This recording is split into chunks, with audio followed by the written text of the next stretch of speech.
எங்க ஏரியால தக்காளி 5 கிலோ ரூ. 100 போட்டிருந்தாங்க. சரி வாங்கிட்டு வந்துட்டேன். ஏன்னா, அத்தை சூப்பரா தக்காளி ஊறுகாய் செய்வாங்க. 1 மாசம் வரும்னு பார்த்தா, 1 வாரத்திலேயே காலியாயிடும். அவ்ளோ டேஸ்ட்டா இருக்கும்.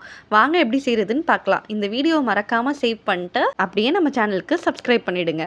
இப்போ ஒரு கடாயில 1 கப் நல்லெண்ணெய் ஊத்தி, பொடியா நறுக்குன 1 1/2 கிலோ தக்காளி போட்டு, இது கூடவே 1/2 ஸ்பூன் மஞ்சள் தூள், கொஞ்சம் உப்பு, 1/2 ஸ்பூன் வெறும் மிளகாய் தூள், 1 1/2 ஸ்பூன் குழம்பு மிளகாய் தூள் போட்டு நல்லா கலந்து விட்டுடலாம். இப்போ ஒரு லெமன் சைஸ் புளிய விதை நார் இல்லாம கிளீன் பண்ணி இது கூட சேர்த்து நல்லா திக்காகிற வரைக்கும் கொதிக்க விட்டுடலாம். இப்போ அடுப்பு சிம்ல வச்சு கலந்து விட்டுக்கிட்டே இருக்கணும். நல்லா குழஞ்சு வரணும். இப்போ ஒரு கடாயில 1 ஸ்பூன் வெந்தயம், 1 ஸ்பூன் கடுகு, 5 காஞ்ச மிளகாய் போட்டு நல்லா வறுத்து ஜார்ல போட்டு அரைச்சு எடுத்துக்கலாம்.